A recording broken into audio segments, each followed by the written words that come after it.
Welcome back to the deep dive. Today, we are temporarily putting down the scalpel and the drill. Leave the scope in the tower, resident. Right, leaving the scope and picking up the molecular biology toolkit instead. We're diving deep into, well, the future of orthopedics, specifically biological enhancement using gene therapy for the knee. Yeah, we're moving beyond just, fixing the plumbing. We're trying to optimize the biological engine itself. And if you look at where we are now, I mean, modern knee surgery is frankly astonishing. We've achieved this incredible level of technical mastery, minimally invasive techniques, advanced instruments, sophisticated biomechanics. We can restore near-normal stability. We're really good at controlling that antero-posterior translation, rotational control, varus valgus motion. Absolutely. And that stability is key. As Hurd, Lowe, and Fu emphasize in our source material today, preventing that instability is probably the single best thing we can do to stave off premature joint degeneration. There's long-term quality of life, too. That's crucial for you, the listener, to grasp. That's exactly the right context. We've kind of reached what I sometimes call the technical plateau. Our mechanical skills are, globally speaking, superb. We're good with our hands. We are. But if we connect this back to the bigger clinical picture, the fundamental limitation is, well, it's glaringly obvious once you look for it. Despite all our technical proficiency, the biology is still failing us. Right. The core problem, the one that frustrates every surgeon, keeps our patients on crutches, protected weight bearing for months on end.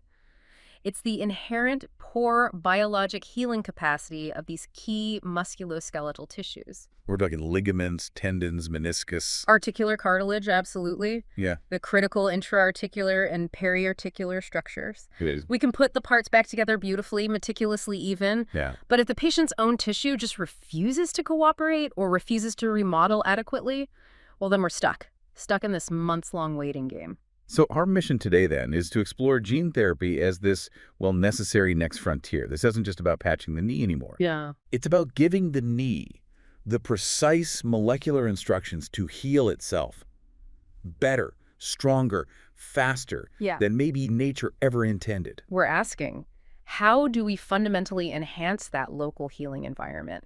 How do we move away from purely mechanical solutions toward a biological revolution? And this deep dive is really crucial for you, the listener, because understanding this shift is essential, whether you treat these injuries or, heaven forbid, suffer from one yourself. Okay, attending, let's be brutally honest here for a second. Why does it take 6, sometimes 9 months to clear an athlete after a straightforward ACL reconstruction? It feels like those tissues are healing at the speed of, I don't know, government bureaucracy. It can feel that way. What is the fundamental biological flaw we're trying to get around with gene therapy? Well, it's less a flaw and maybe more of an evolutionary trade-off, you see. These tissues, ligaments, tendons, cartilage, they're structurally designed for immense mechanical load-bearing, incredible elasticity. But they seem to have sacrificed rapid repair capability in the process. When we really analyze why musculoskeletal tissues heal so slowly, we keep bumping up against 4 specific biological deficits. Okay, what are they? First, and probably most critically, they have an inherently deficient or sometimes completely absent blood supply.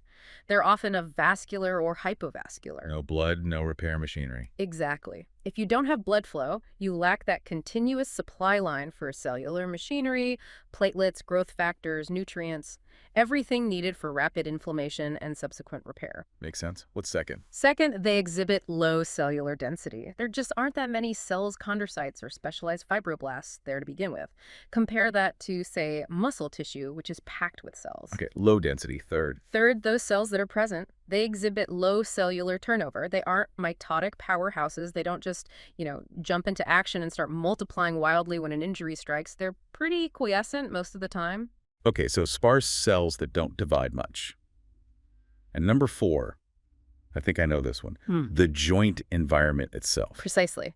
Fourth, the intra-articular environment, particularly for structures like the ACL, the central meniscus, the cartilage surface, it actually works against healing. How so? They're bathed in synovial fluid. Now, synovial fluid is fantastic for lubrication, frictionless movement. Essential for joint function. Absolutely. But it actively inhibits spontaneous healing processes, often because it contains high concentrations of lylytic enzymes like matrix metalloproteinases, MMPs. The cleanup crew that gets overzealous. You got it. They break down any nascent clot or early repair tissue that tries to form. Okay, so we're dealing with specialized heavy-duty tissues that are kind of genetically averse to rapid self-repair, and they live in a hostile biochemical environment designed to slow down any repair attempt. That's a pretty good summary. And that explains why, even after a technically perfect repair, a pristine, knot-stacked, perfectly tensioned graft, the new repaired tissue is known to be biomechanically inferior. It's structurally compromised compared to the native undamaged tissue. So there's this crucial gap, isn't there, between our mechanical fixation and the actual biological remodeling. That crucial gap is the target of biological enhancement. That's where we need to intervene. We know that the quality and speed of healing can be significantly modified by local signaling molecules. We call them growth factors. A chemical messenger. Exactly. Small regulatory peptides synthesized by resident cells like fibroblasts, mesenchymal stem cells, or MSCs, or even by infiltrating cells like platelets and macrophages. They're the chemical directors that tell cells to proliferate, migrate, differentiate, and synthesize matrix. And we've tried to leverage these for decades, right? We have recombinant growth proteins, synthetically made cytokines like BMP2 or TGF-beta. So why hasn't simply injecting a big dose of these recombinant proteins solved all our problems already? Why aren't we doing that routinely? That's where the fundamental delivery issue comes in. And it's a really critical distinction for everyone to understand. While direct injection of these recombinant proteins does show some positive effects in labs, the primary limitation is their exceptionally short biologic half-life. They just don't stick around. Exactly. Once you inject them into the joint, they're rapidly diluted by the synovial fluid, chewed up by enzymes, or just washed away by the body's circulation. It's gone in hours, sometimes minutes. It's like trying to fix a really complex software bug by just hitting the enter key really fast for half a second. That's a good analogy. You get a temporary blip, maybe, but the signal vanishes almost immediately, long before the cellular repair machinery can truly organize itself and respond effectively. So you need massive doses, repeated injections. Which becomes impractical, potentially toxic, and often painful for the patient. You'd need constant infusions, really. And we've tried ways to make them last longer, haven't we? I remember reading about strategies to improve that half-life. Mixing the proteins with synthetic polymers like hydrogels or microspheres. Yes, encapsulation, embedding. Or using controlled delivery pumps, or even exploiting binding affinities with molecules like heparin. We've tried all of that, but those efforts often fall short due to something called burst-release kinetics, meaning the polymer or delivery system releases the entire drug payload almost immediately. You get this huge local toxic spike followed by a rapid drop-off, which is exactly the problem we were trying to avoid in the first place. So still no sustained delivery. Right. The sources note that despite a ton of effort, those results have remained pretty limited. Okay, so if the product itself, the recombinant protein, is too volatile, too expensive, too hard to deliver continuously, we need to shift the paradigm. Exactly. We stop injecting the finished product, and instead, we deliver the blueprint, the genetic instructions. We tell the local cells to make the product themselves. Continuously at therapeutic levels. Precisely. We need a better delivery vehicle, one that essentially turns the local cells, the existing fibroblasts, chondrocytes, synoviocytes, into permanent or at least long-lasting growth factor factories. Right. That fundamental shift in focus is the core concept behind gene therapy in orthopedics. Okay, let's unpack this molecular toolkit then. Gene therapy. It sounds like something usually reserved for rare genetic diseases, right? But in musculoskeletal medicine, we're talking about using it for acquired injuries, degeneration. That's right. Technically, what are we actually trying to do here? Technically, gene therapy relies on the targeted delivery of cellular genetic information DNA or RNA to specific host cells. Okay. The whole purpose is to alter the expression of one or more genes to exert a desired therapeutic effect. That could be enhancing collagen production, suppressing inflammation, things like that. So we identify the gene we want, say, a powerful anti-inflammatory cytokine. Right. And then we need a mechanism, a delivery truck, to carry that genetic material directly to the host cells near the injury site. Exactly. The goal is to make those host cells express the therapeutic proteins themselves. We want to convert them from passive bystanders into active healing contributors. So we're essentially turning the injured tissue itself into a highly specialized kind of autonomous drug reservoir. That's a good way to put it, a local drug factory. Okay, let's clarify the mechanism of action. How does this molecular blueprint actually get translated into a working product inside that cell? Let's use that factory analogy, maybe building on what's shown in figure 4.1 in the source material. We're delivering customized manufacturing instructions to the cell. Got it. The process begins when the transferred DNA or growth factor blueprint is successfully delivered and enters the nucleus of the target host cell. Inside the control room. Right. Once inside, that genetic material typically has two fates. It either integrates into the cell's existing chromosomal operating manual, Becomes part of the permanent code? making the instruction permanent and heritable, yes, or alternatively, it remains separate, existing as a standalone piece of genetic material called an episome. Like a temporary sticky note added to the manual. Exactly like a sticky note. It's Yeah. there, the cell reads it, but it's not permanently embedded in the main text. And then cell's machinery gets to work. And then the cell gets to work. The cell's machinery transcribes this new DNA sequence into messenger RNA, or mRNA. The mobile copy. Think of mRNA as the mobile transport manifest. It exits the nucleus and travels out to the ribosomes in the cell cytoplasm. The protein assembly line. Precisely. The ribosomes read that mRNA manifest and use it as a template, a matrix, to construct the final therapeutic protein, whether that's a cytokine, a growth factor, a receptor blocker, whatever we designed. The key is, The key is, by doing this, the host cell becomes a reservoir of secreting molecules, constantly producing and releasing the therapeutic signal right there, localer, where it's needed most. okay. But the efficacy hinges entirely on the delivery mechanism, right? If we can't get that blueprint into the factory reliably, the whole system falls apart. Absolutely. Delivery is everything. Our sources list two main strategies: non-viral and viral vectors. Are these our molecular delivery trucks? They are, and the delivery truck needs to be ideally high efficiency, safe, and specific to the target tissue. Okay, let's start with the first type, non-viral gene transfer, also called transfection. Right. This is generally the lower risk, but also much lower efficiency option. Easier, less toxic. Yes, it's often easier to perform in a lab setting, usually results in significantly lower cellular toxicity, and it's less likely to provoke a big immune response from the host. Sounds good. What are the methods? Examples include physical methods like electroporation, using an electrical field to temporarily poke holes in the cell membrane, Zap the cells. sort of, or chemical methods like using liposomes, which are fatty bubbles, or DNA polycation complexes to carry the DNA across the membrane. There's even a gene gun approach. But there's always a but. The but is huge for orthopedics. For the deep, dense tissues we deal with, cartilage, tendon, meniscus non-viral methods has severely limited efficiency, very low gene transfer rates. It's like trying to deliver urgent, large cargo across the country using only a bicycle. Huh. That's not bad. It just doesn't get enough cargo to enough destinations effectively. Okay. Which brings us to the molecular sports car then. Viral vectors, also called transduction. These sound inherently riskier, but the sources say they're overwhelmingly more effective. They are currently the most efficient and reliable method simply because viruses naturally evolved over millennia to do exactly this: enter target cells and deliver their genetic material. So we hijack their system. We hijack their delivery system, but, and this is the crucial safety step, it's non-negotiable, we must delete all the genes encoding pathogenic viral proteins. We strip out everything that makes the virus harmful. Take away its weapons. Exactly. And then we replace those deleted sections entirely with our therapeutic genes of interest. We essentially turn the virus into a delivery drone carrying our specialized growth factor instructions. Okay, let's break down the common viral vectors used. Table 4.1 in the sources gives some important distinctions based on integration status, immunogenicity, things that critically determine where and how we can use them. Right. There are three main categories commonly explored in musculoskeletal research. Thirst up. First, adenovirus. ADV. These are relatively straightforward to handle. They can carry a decent amount of genetic cargo. They infect mitotically active cells readily. But they don't integrate, right? They stay as episomes. Correct.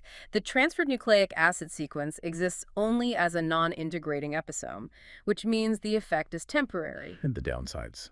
The major drawbacks are high immunogenicity.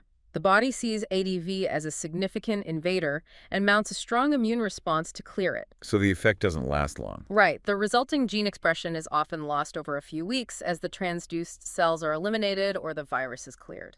So ADV sounds like a powerful but transient booster shot.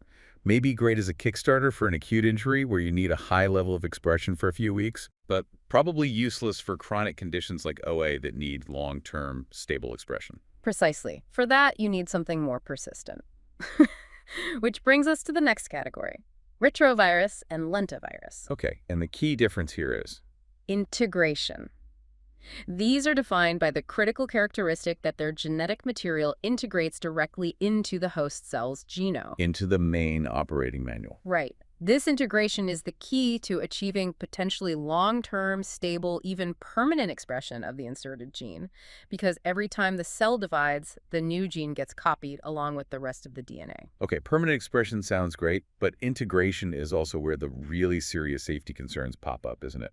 Particularly the risk of insertional mutagenesis, maybe causing cancer. That is the major concern, yes. We're talking about potentially disrupting existing essential cellular machinery by inserting this new piece of DNA. How does that happen? Well, the integration isn't perfectly targeted. It's somewhat random. So the viral DNA could accidentally land within a crucial region that controls cell division. It might activate a proto-oncogene, essentially flooring the accelerator on cell growth, or it might silence a tumor suppressor gene, cutting the brakes. And either could lead to cancer. Potentially, yes. That is the primary safety concern, and it's why the clinical translation of integrating vectors like these has to be approached with extreme caution, especially for non-life-threatening conditions. And there's another limitation, especially for cartilage. Yes, classic retroviruses typically can only transduce cells that are actively dividing. That limits their application in mature, non-dividing tissues like adult cartilage. Lentiviruses are an improvement there. They can transduce both dividing and non-dividing cells. But the integration risk remains. The integration risk remains the chief regulatory hurdle for widespread use. Okay. Which brings us to the third category, which sounds like the current workhorse for orthopedics. Adeno-associated virus, AAV, particularly serotypes 2 and 5. What makes AAV the preferred vector for a lot of the intra-articular work? AAV is really hitting a sweet spot for musculoskeletal applications right now, for several good reasons. First, it largely avoids the permanent integration risk of lentivirus. It mostly exists as a non-integrating episome, like adenovirus. Safer from a cancer perspective? Generally considered much safer from that perspective, yes.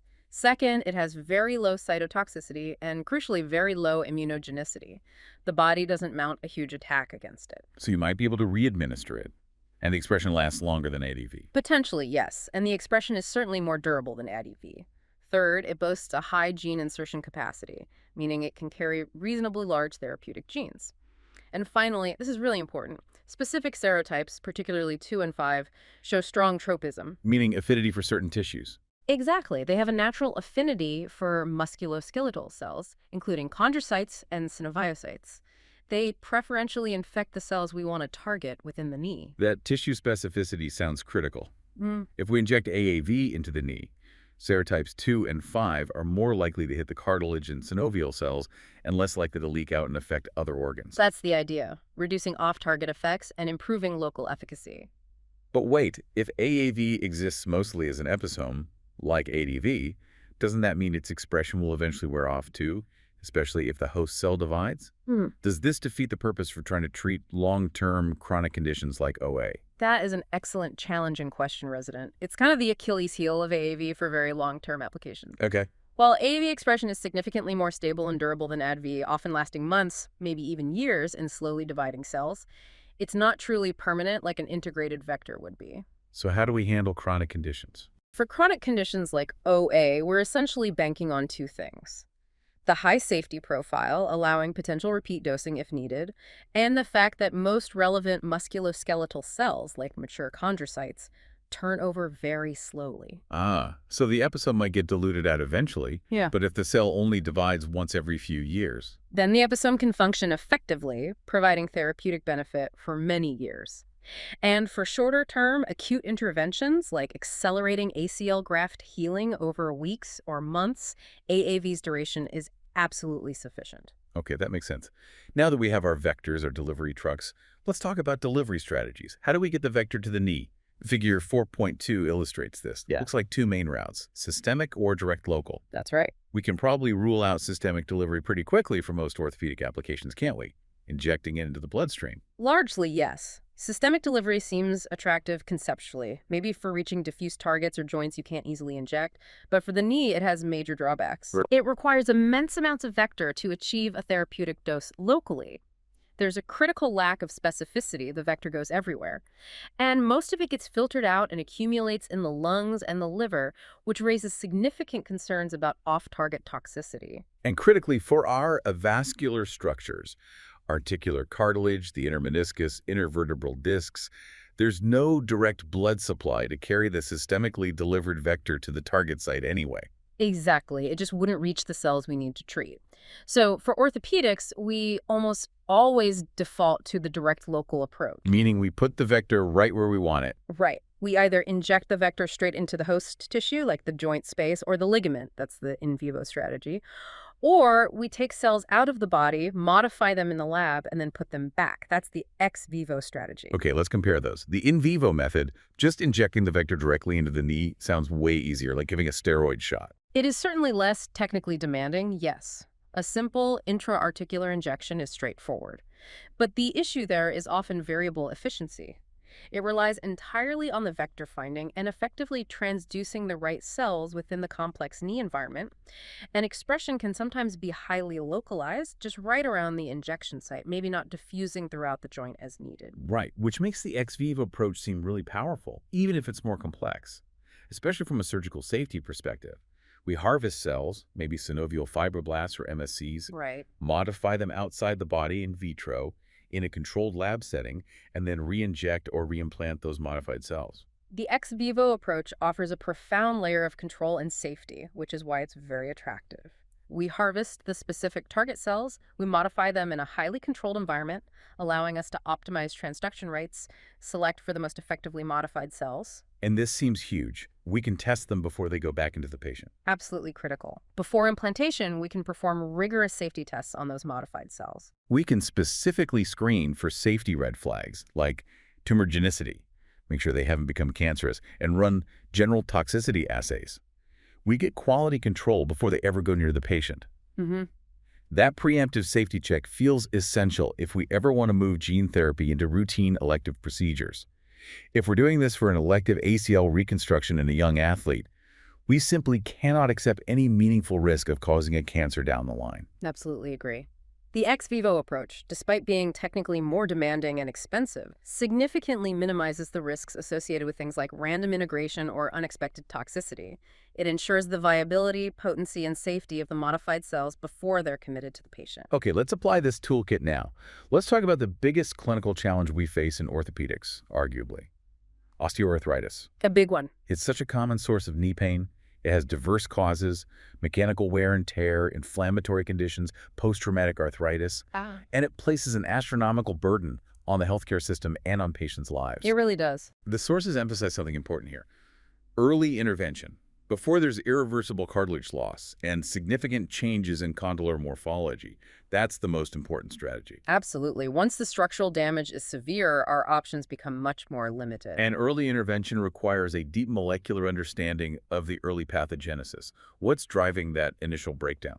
Well, when we look at the molecular pathogenesis of early OA, particularly the inflammatory component, one molecule really stands out as a primary kind of insidious villain, interleukin-1 or IL-1. The master inflammatory cytokine in the joint. It's certainly one of the lead culprits. IL-1 is highly expressed during acute injury and in chronic OA synovium and cartilage. And what does it do that's so bad? It acts as a major trigger. It binds to receptors on chondrocytes and synoviocytes and initiates this signaling cascade inside the cell that activates a key pathway called NF-kappa dollars. NF-kappa B, the master switch for inflammation and breakdown. It's a central regulator, yes.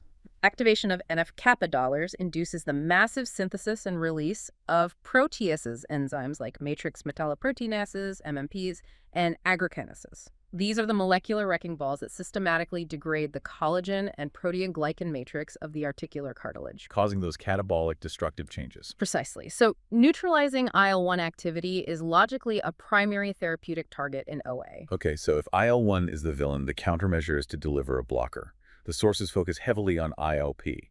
That's interleukin-1 receptor antagonist protein. How does IL-1 work? IRAP is nature's own brake pedal for IL-1 signaling. It's a naturally occurring protein that acts as a competitive decoy. It binds to the IL-1 receptor. Exactly. It binds to the same receptor as IL-1, but crucially, it doesn't activate that destructive downstream cascade. It just sits there, physically blocking IL-1 from binding and delivering its harmful signal. Silences the alarm. Effectively silences the IL-1 signal, yes. Yeah. So the therapeutic strategy involves delivering the gene for ILB. Historically, studies used retroviral vectors for this. Delivered ex vivo. Often ex vivo, yes. Taking synovial cells from the knee, modifying them in the lab to overexpress IRA, and then re-injecting them. And did it work? Studies in rabbit knee joints, for example, demonstrated significantly increased, sustained IRA expression from these modified cells and showed powerful anti-inflammatory effects. It protected the cartilage matrix from degradation in those models. Okay, that sounds promising. But the sources also suggest that OA is probably too complex for just a single target approach. It's not just an IL-1 problem, is it? No, that's a crucial insight. OA is characterized by a really complex interplay of inflammatory signals and mechanical stress. There's a whole soup of bad actors in there. So if we're aiming for a real biological revolution, maybe we need to hit multiple targets at once. That seems increasingly likely. Targeting multiple inflammatory effectors simultaneously may be necessary to achieve full, robust control over the disease process. Is there evidence for that? Yes, studies specifically demonstrated this. For instance, injecting the genes for both IRP and IL-10 interleukin-10 being another key cytokine known for its T-cell regulating and highly anti-inflammatory properties. So hitting inflammation from two different angles. Right. That combination resulted in greater inhibition of cartilage breakdown in experimental models compared to delivering either factor alone. So it suggests we might need rational polypharmacy, but delivered genetically. A cocktail approach. A genetic cocktail, yes. Targeting multiple pathways might be the key. Okay, now here's where I have a critical question. Circling back to safety and those regulatory hurdles.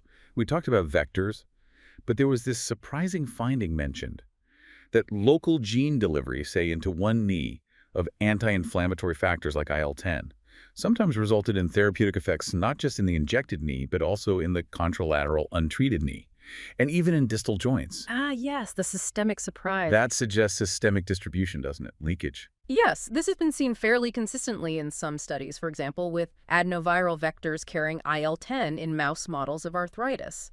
The therapeutic protein produced in the injected joint seems to get into the circulation and travel elsewhere. Oh, okay. Now, while that might sound like a bonus for treating widespread inflammatory conditions, the primary implication here feels like a regulatory nightmare. It is absolutely a regulatory headache. If the therapeutic protein is spreading systemically, how does the FDA or any regulatory body distinguish this kind of gene therapy from simply injecting a traditional systemic drug? Doesn't this completely negate the proposed safety benefit of targeted local delivery, which was supposed to keep the therapeutic agent out of the liver and lungs and other organs? That is the precise regulatory challenge. When a vector or its gene product shows evidence of systemic leakage and systemic effects, it raises the bar for safety testing immensely. They need to know more. Regulators need to know, is this leakage sufficient to cause off-target effects, good or bad? If the engineered cell in the knee is acting like a miniature endocrine gland, pumping protein into the bloodstream, we need rigorous proof that the systemic concentration remains below toxic levels, or that the gene product is somehow self-limiting or inactive in non-target organs. It complicates things. It hugely complicates what was intended to be a purely local intervention. It blurs the line between advanced regenerative medicine and conventional systemic pharmacology, and the regulatory pathways are still catching up to that complexity. Okay, so if we connect this back to the bigger picture for OA, the source material suggests the major obstacle preventing us from perfecting these OA gene therapies isn't necessarily the gene itself or even the vector technology. What is it then? Correct. The core obstacle, many researchers would argue, is biological validation, stemming from a lack of really good models. Animal models. Exactly. We desperately lack a perfect animal model that accurately reproduces the complex, progressive, and often subtle pathophysiology of primary human OA, both the inflammatory kind and the slow mechanical wear and tear kind. What do we use now? Most current models involve surgically destabilizing an animal's joint, like cutting the ACL or meniscus. This creates a very acute post-traumatic form of OA. Which isn't the same as slow age-related OA. It's not the same thing. Without an accurate preclinical model that truly mimics the slow progression of primary human disease, validating new gene therapy targets and proving long-term efficacy and safety remains extremely challenging. We're often testing cures for a disease process that doesn't fully exist in the lab animal. All right, let's shift gears from widespread inflammation like OA to specific focal injuries in the articular cartilage, those potholes in the joint surface. Focal chondral defects, yes. From a resident's perspective, dealing with an isolated chondral defect, it feels like being asked to grow a very specific, very high-end plant in an avascular desert while constantly fighting off pests. That's a vivid analogy. The avascular desert part is spot on. Because damage here, if left untreated, leads almost inevitably to premature secondary OA, right? The tissue just won't fix itself. That's generally true. That lack of intrinsic healing capacity goes back to the triad of deficiencies we discussed earlier. The avascularity, the low cellular density, and exposure to that inhibitory synovial fluid. If a defect is contained entirely within the cartilage layer, not reaching the bone, it almost never achieves any meaningful, durable repair on its own. Which is why the classic microfracture procedure was developed, isn't it? Exactly. We intentionally punch holes through that calcified cartilage layer down into the subchondral bone capillaries, hoping to tap into a source of blood, nutrients, and maybe crucially mesenchymal stem cells from the marrow to create a superclot. That strategy is helpful for initiating some kind of biological response, getting cells into the defect, but it has a major structural limitation in the type of tissue it produces. It doesn't make real cartilage. Mostly no. The resulting regenerated tissue that fills the defect after microfracture is predominantly a fibrocartilaginous scar tissue, and structurally, fibrocartilage is rich in type I collagen. Which isn't the right type for articular cartilage. Correct. If you think of a bridge, type I collagen is maybe like temporary, lower-grade concrete filler. It's okay, but not ideal for long-term load bearing. Native, healthy, hyaline cartilage, the smooth, resilient stuff that normally caps our joints, is rich in type 2 collagen, plus specialized molecules like aggrecan and other proteoglycans. Type 2 is the high-performance stuff. Type 2 collagen and aggrecan provide that superior structural resilience, the compressive stiffness, the smooth gliding surface. It's like the structural steel of the joint surface. Yeah. Microfracture essentially swaps out that superior structural material for an inferior filler, fibrocartilage, which unfortunately tends to break down faster under load, leading back towards OA. Okay, so gene therapy aims to bypass that type I collagen scar tissue formation. It wants to instruct the local cells, or perhaps cells we implant, to produce the stronger, more durable hyaline-like cartilage matrix directly. That's the goal. Promote true chondrogenesis. What are the key growth factors, the key genes we're trying to upregulate to achieve that? We're primarily focused on genes encoding growth factors that enhance both cell proliferation and, more importantly, differentiation down the chondrogenic lineage, the process of turning precursor cells like MSCs into functional chondrocytes, and then getting those chondrocytes to produce the right matrix components. Which factors are key? The most promising targets seem to be the signaling pathways known to drive chondrogenesis. These include bone morphogenetic proteins, BMPs, particularly BMP2 and BMP7, which are powerful drivers. Also transforming growth factor beta, TGFA, especially TGF1 and TGFA3, and insulin-like growth factor 1, IGF-1, which is important for matrix synthesis and cell survival, So we deliver the genes for BMPs, TGF-beta, IGF-1. or combinations thereof. For example, studies have shown that using adenoviral transduction to increase levels of TGF-1 in chondrocytes significantly upregulated proteoglycan synthesis, even when applied in challenging environments like rabbit intervertebral discs. The goal is to maximize the regenerative capacity of the cells present, whether they're native cells recruited by microfracture or cells we deliver, to get them producing that high-quality type 2 collagen and aggrecan matrix, that structural steel. Now, here comes a really fascinating counterintuitive biological pivot, something I think is absolutely critical for anyone practicing orthopedics to really wrap their head around. When we talk about healing almost anywhere else in the body, skin, muscle, bone, even ligament to some extent, we want robust blood vessel formation. We want angiogenesis. It brings the repair cells, the nutrients. Typically, yeah. But for cartilage regeneration, the source material is explicit. Pro-angiogenic factors, things like VEGF, appear to be detrimental. Why does cartilage seemingly reject blood vessels? Why is angiogenesis bad here? It's a fundamental aspect of cartilage biology. The presence of a blood supply invading hyaline cartilage actually triggers the process of endochondral ossification. The process that forms bone during development. Exactly.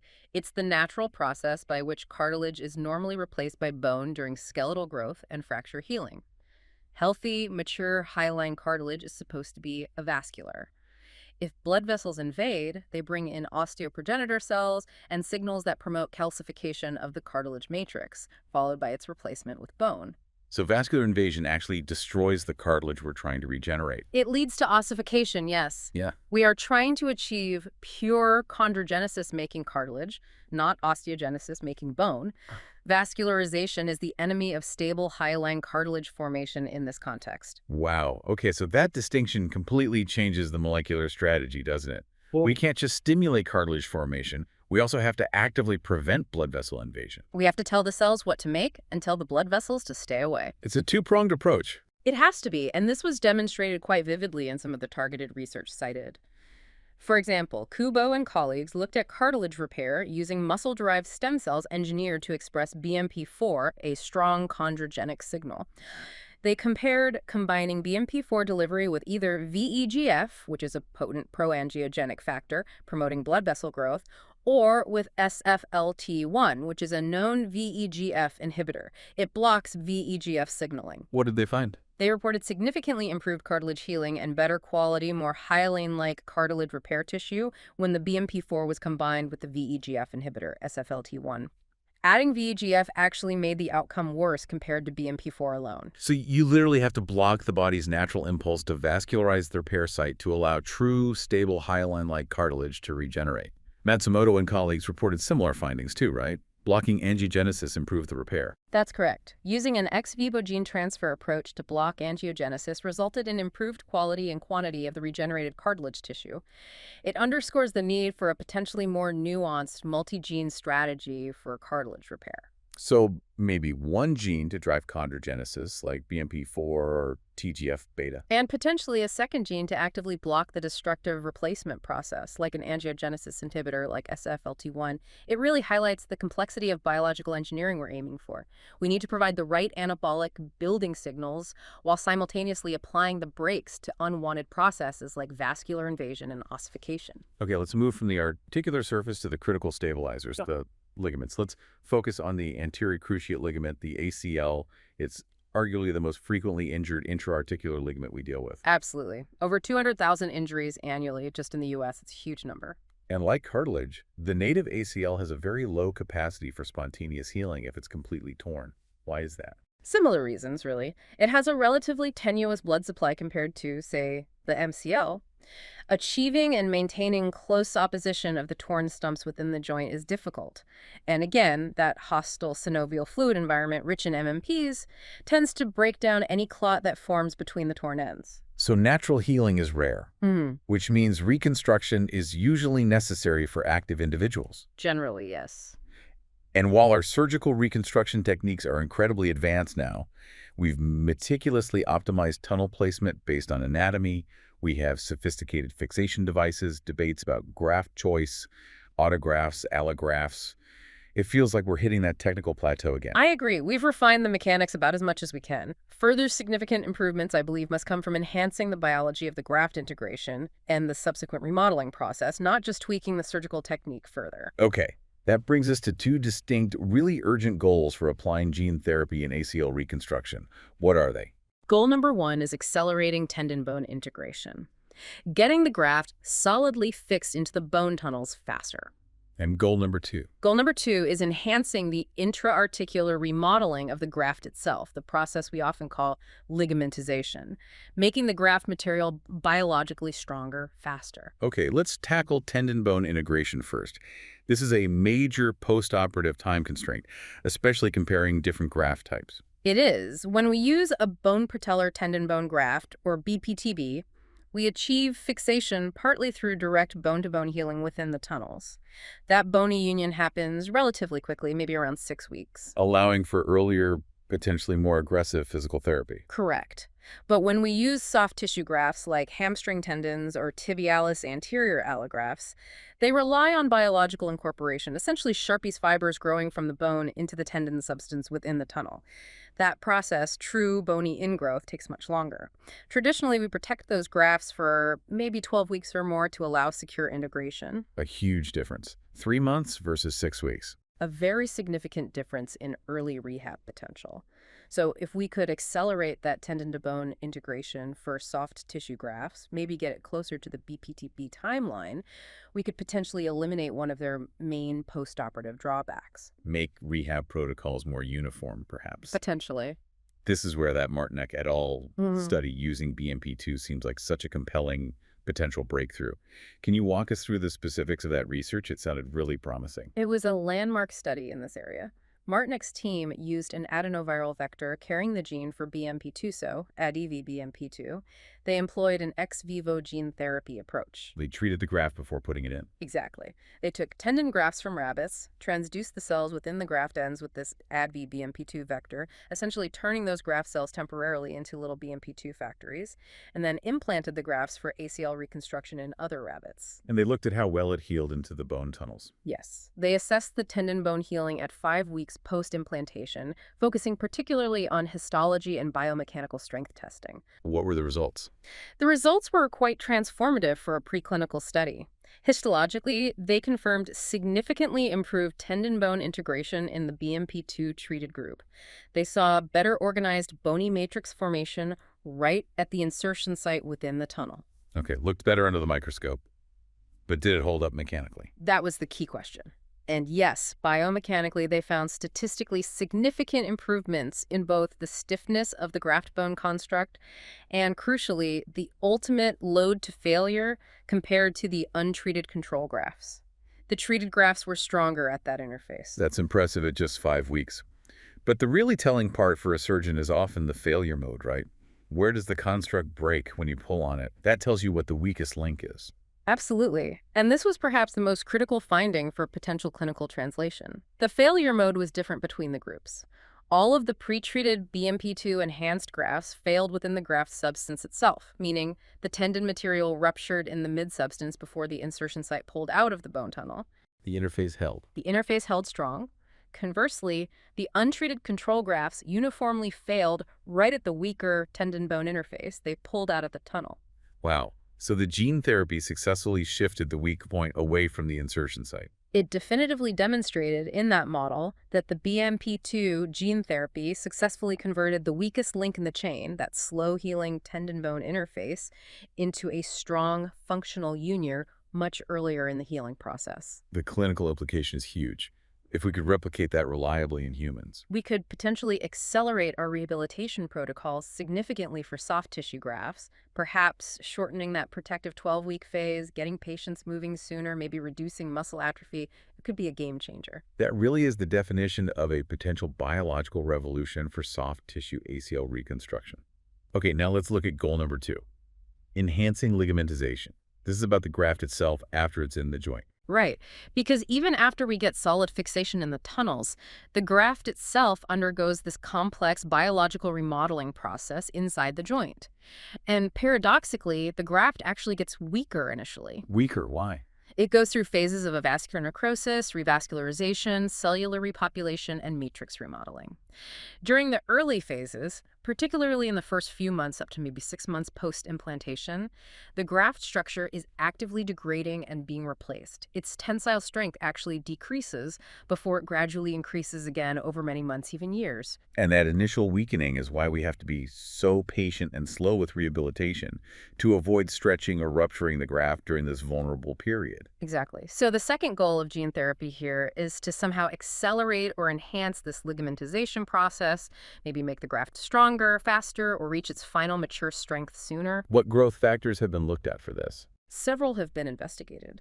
For example, modifying grafts with PDGF, platelet-derived growth factor beta, as shown by Lee and colleagues, did seem to accelerate the deposition of type 3 collagen, which is an important component of early tendon and ligament healing. Sounds good. Did it make the graft stronger?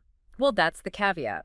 Despite those favorable histological findings, more type 3 collagen, there was no clear evidence in that study that it actually accelerated the gain in graft strength or improved the revascularization process significantly. So histology doesn't always equal biomechanics. A recurring theme. It's a crucial lesson in this field. What looks good under the microscope doesn't always translate to functional improvement. And here we run into another major warning sign, echoing what we learned from cartilage regeneration. VEGF. Early enthusiasm for using VEGF to accelerate revascularization of the ACL graft. That seems to have waned. It has, yes, because, again, counterintuitively, biomechanical data started to emerge suggesting that applying exogenous VEGF might actually temporarily decrease the stiffness of the implanted ACL grafts. Weaker again. Why would trying to force blood vessel growth weaken the graft structure? The thinking is that simply promoting rapid, uncontrolled angiogenesis doesn't necessarily lead to organized functional healing. When you flood the area with high doses of VEGF, you might tend to get disorganized, leaky, immature blood vessels forming rapidly. Like weeds instead of a structured garden. Possibly. And this chaotic vascular ingrowth might physically disrupt the nascent collagen framework that's trying to organize, or bring in inflammatory cells that hinder proper remodeling. We need controlled, organized tissue remodeling integrated with functional vascularization, not just a chaotic rush of new blood vessels that might compromise the structure. Okay, makes sense. Now, speaking of vascularization brings us to something really fascinating, the stem cell connection in the ACL. Our sources point to a relatively recent discovery about where stem cells actually come from in tissues, which might explain why some tissues heal well and others don't. Yes, this is a very exciting area. Work primarily stemming from the muscle-derived stem cell field, but also observed elsewhere, suggests that the walls of blood vessels themselves are a rich source of potent stem cells. Within the vessel walls. Yes. Cells expressing paravascular markers, like paracytes, and endothelial markers seem to be capable of acting as multipotent stem cells, giving rise to various mesenchymal lineages. So the stem cells are traveling with the plumbing, essentially. In a way, yes. This finding strongly reinforces the connection we've always observed between tissue vascularity and its intrinsic regenerative potential. And it explains perfectly why the highly vascularized medial collateral ligament, the MCL, typically heals very well after injury, often without surgery. While the much less vascularized intra-articular ACL rarely heals on its own, the MCL just has a much richer supply of these vessel-associated progenitor cells ready to jump into action. And studies have shown if you experimentally reduce the blood supply to the MCL, you essentially cripple its healing potential, right? It starts behaving more like an ACL. Yeah. Precisely. It underscores the importance of that vascular network, not just for nutrients, but as a source of repair cells. Which then led researchers to ask, does the ACL itself contain any of these cells? Exactly. And work by several groups has successfully isolated ACL-derived stem cells. These progenitor cells do exist within the ACL tissue, albeit likely in lower numbers than in the MCL. And can we use them? The potential is definitely there. Studies are looking at harvesting these autologous ACL-derived stem cells, perhaps expanding them, and then delivering them back locally during reconstruction to boost the healing process. How would you deliver them effectively? Just inject them? Injection is one way, but getting them to stay put in the dynamic joint environment is tricky. One promising approach mentioned is using a cell sheet delivery method. Like a small patch coated with the cells? Essentially, yes. Growing the cells on a specialized surface that allows them to be harvested as an intact sheet, which can then be wrapped around the graft or placed at the healing site. This helps to immobilize the cells near the target tissue, preventing them from just washing away in the synovial fluid. That sounds much more targeted. Yeah. So the ultimate future strategy here might be combining these potent progenitor cells, maybe ACL-derived stem cells, with the molecular blueprints delivered via gene therapy. That's where the synergy lies. Using gene therapy to tell these delivered stem cells exactly what to do, maybe produce more BMP2 for tunnel healing or specific factors to enhance ligamentization, that combination holds immense promise for truly accelerating and improving ACL reconstruction outcomes. Okay, let's pivot one last time within the knee to the crucial shock absorbers, the menisci. The menisci, yes. critical for load distribution and joint stability. And the long-term threat from meniscal damage is absolutely clear, isn't it? An unrepaired, significant meniscal tear is often described as a ticking time bomb for osteoarthritis. That's unfortunately very true. Studies suggest that the majority of patients with untreated meniscal tears will develop radiographic signs of OA within just 5 to 10 years. Losing meniscus function dramatically increases contact stresses on the articular cartilage. Now, surgery works well sometimes.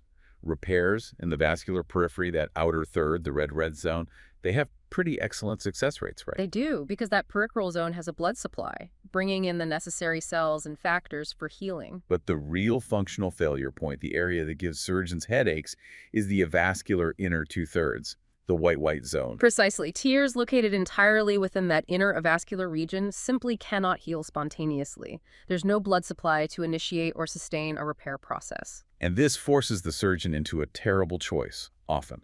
You either have to resort to a partial meniscectomy, cutting out the torn, unstable fragment, which we know removes vital load-bearing tissue and itself hastens OA onset. or you attempt a repair in that avascular zone, knowing that the failure rate is historically very high because the biology just isn't there to support healing. It's a real dilemma. We want to preserve the meniscus, but repairing tears in the white zone is challenging. So if the inner third won't heal naturally, the only logical answer seems to be to deliver a biological stimulus directly to the tear site. Exactly. Provide the signals that are missing. Gene therapy strategies, therefore, are focused on using growth factors. The sources mention things like TGF-alpha, TGF-beta, BFGF, basic fibroblast growth factor, to try and promote healing within that avascular desert. Stimulate the local meniscal fibroblasts, or perhaps delivered cells, to bridge the gap and synthesize matrix. How is the delivery achieved here? Injecting into dense fibrocartilage seems like it would be difficult, and keeping the factor there even harder. Delivery needs to be robust and sustained. The two main methods explored mirror what we've seen elsewhere. One is direct in vivo transduction, injecting a vector, maybe AAV, directly into or around the meniscal tear, hoping to transduce the local meniscal fibroblasts. The simpler injection-based approach. Right. The other, perhaps more reliable but also more invasive approach is the ex vivo strategy. Using some kind of scaffold, a biological or synthetic matrix, seeded with cells that have already been transduced outside the body to produce the growth factor. This seeded scaffold is then surgically implanted into the defect site. The scaffold approach sounds like it offers more control, ensuring the cells and the signals stay right where you put them. It does provide a more stable, controlled delivery environment. Research by Goto and colleagues, for example, demonstrated the success of this scaffold-based strategy in a canine model. They achieved localized and sustained gene expression from transduced cells on scaffolds for over 6 weeks. And that prolonged local expression seems essential to give the cells enough time to actually lay down a meaningful amount of repair matrix. It likely is, yes. True tissue regeneration takes time. However, is there any hope for the less invasive approach? Just injecting a vector. There might be. Cucchiarini and colleagues provided some encouraging results. They showed that overexpression of TGF-A1 delivered using a convenient injection technique with an AAV vector to transduce human meniscal fibrochondrocytes in a lab model was capable of improving the healing capacity of experimental human meniscal defects. So maybe with highly efficient vectors like AAV, optimized delivery techniques, perhaps we can get enough local transduction and sustained expression even without needing a complex surgical scaffold for some types of tears. It's certainly a possibility worth pursuing, as it would be much less invasive and more easily adoptable clinically. Okay. And finally, just like we saw with the ACL, the sources draw a strong connection here between meniscal vascularity and the concentration of stem cells, reinforcing that idea about the microenvironment being key. Absolutely. It's the same principle at play. Immunohistochemical analysis has clearly shown higher numbers of those endothelial and perivascular cells, the same potential stem cell precursors we discussed, in the vascularized peripheral red zone of the meniscus compared to the inner white avascular regions. More blood vessels, more stem cells nearby. Seems to be the case. And functionally, when these vascular-derived cells were isolated from the periphery and compared to cells from the inner region, the peripheral cells were shown to be significantly more potent. They proliferated faster, differentiated more readily towards chondrogenic lineages. Wow. So the meniscus itself contains its own zonal population of potentially very potent healing cells concentrated right near the blood supply. Exactly. Which suggests another therapeutic strategy, Perhaps we could harvest a small biopsy from the patient's own healthy peripheral meniscus rim, isolate and expand these potent vascular-derived cells, potentially genetically modify them ex vivo, and then deliver them to repair tears in the avascular zone, using the patient's own best cells supercharged. An autologous, potentially enhanced cell therapy, that sounds very promising too. Okay, attending, after reviewing all these phenomenal potential applications, slowing OA, regenerating cartilage defects, accelerating ACL and meniscus healing, it honestly sounds like gene therapy should be standard of care tomorrow morning. So why isn't it? The reality check. This brings us back full circle to the surgeon's inherent caution, the safety barrier. The caution is paramount, resident, and it's absolutely necessary. We must never forget the serious adverse events and even deaths that occurred in some of the early human gene therapy trials for other diseases. Those events cast a long shadow. So historically, gene therapy has been seen very differently. Yes. Historically, and largely still today, gene therapy is considered mainly for severe, life-threatening genetic disorders or aggressive cancers, where the potential benefits might outweigh significant risks. The risk-benefit calculation is very different for elective orthopedics. We're dealing with conditions that, while painful and debilitating, aren't usually life-threatening. Exactly. The potential risks of adverse side effects from the gene therapy itself, however small they might seem in theory, are currently considered unacceptable for routine use in elective orthopedic procedures. We simply cannot trade a manageable knee problem, like an ACL tear or early OA, for a potentially devastating systemic long-term illness like cancer. The bar for safety is incredibly high. Okay. What are the primary specific risks that are keeping gene therapy largely tethered to the research bench right now and preventing immediate, widespread clinical adoption in elective knee surgery? There are several, but the two major biological risks are linked most directly to the integrating vectors, like lentivirus, although their potential consequences inform regulatory caution for all gene therapy vectors. Risk number one. Specific risk one is insertional mutagenesis and ontogenesis. We touched on this earlier. This is the risk that the random integration of the viral genetic material into the host cell's genome accidentally disrupts a crucial tumor suppressor gene or activates a proto-oncogene, Leading to uncontrolled cell growth, potentially cancer. Yes. Even though AAV, the current favorite, primarily remains episomal and integrates at very low frequencies, the potential for integration exists, and the consequence, if it occurs in the wrong spot, is catastrophic.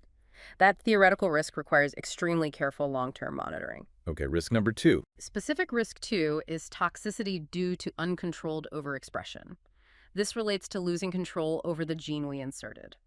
If the regulatory elements fail, or if the vector delivers too many copies, the cell could start pumping out toxic levels of the therapeutic protein itself. Too much of a good thing. Exactly. For example, if we massively overexpress BMP2 far beyond what's needed for healing, we could induce widespread unwanted bone formation in soft tissue's heterotopic ossification. Or we could trigger a massive local inflammatory reaction due to excessive cytokine production. We need controlled physiological levels. And then, separate from direct toxicity, there's the efficacy risk, especially with the non-integrating vectors like ADV and potentially even AAV over the very long term. Right, the loss of expression over time. For ADV, expression might only last weeks, which limits its ability to treat chronic conditions effectively.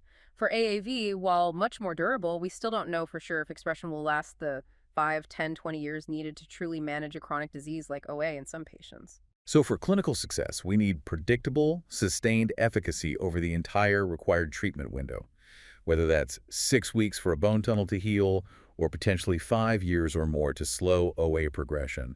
We need reliability. Predictability and reliability are key for clinical adoption. Okay, given all those risks and challenges, which vector system is currently leading the charge in translational musculoskeletal medicine? Which one seems to offer the best balance, the best risk-benefit profile for knee applications right now? As we discussed, AAV, specifically serotypes 2 and 5, has really emerged as the vector of choice for most intra-articular knee disorder applications currently under investigation. Why AAV again? primarily because of its relatively high safety profile, particularly its low immunogenicity and low integration frequency, combined with its reasonable transduction efficiency, especially its demonstrated affinity or tropism for musculoskeletal tissues like chondrocytes and synoviocytes.